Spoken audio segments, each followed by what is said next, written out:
விளைநிலங்களை அழித்து அறிவுசார் நகரம் அமைக்கும் திட்டத்தை கொண்டுள்ள அரசுக்கு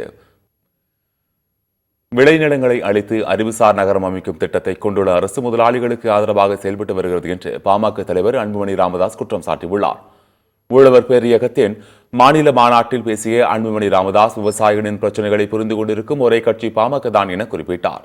விளைநிலங்களை அழித்து அறிவுசார் நகரம் அமைப்பதா என்று கேள்வி எழுப்பிய அவர், திமுக அரசு முதலாளிகளின் பக்கம் உள்ளது என குறிப்பிட்டார். பரந்தூரில் விமான நிலையம் அமைக்கக்கூடாது, திருப்போரூரில் தான் அமைக்க வேண்டும் என அவர் வலியுறுத்தினார். 45 ஆண்டுகால கோரிக்கையான நந்தன் கால்வாய் திட்டத்தை தமிழக அரசு நிறைவேற்ற வேண்டும் எனவும் அன்புமணி ராமதாஸ் கூறினார்.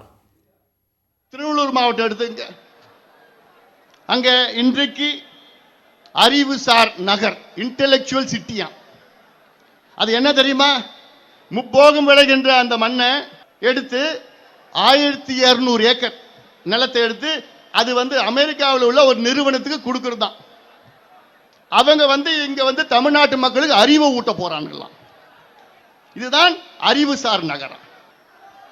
எங்க மண்ணில எங்க பூமியில உணவளிக்கின்ற அந்த மண்ணை அழித்து எங்களுக்கு தேவை கிடையாதியா? 63 விழுக்காடு மக்கள் ஒரு பக்கம், 37 விழுக்காடு மக்கள் மறுபக்கம், முதலாளிகள் ஒரு பக்கம். திமுக அரசு இந்த 37 விழுக்காட்டில் உள்ள முதலாளிகள் பக்கம் இருக்கிறது. பாட்டாளி மக்கள் கட்சி இந்த 63 விழுக்காடு உழவர்கள் பக்கம் இருக்கிறது.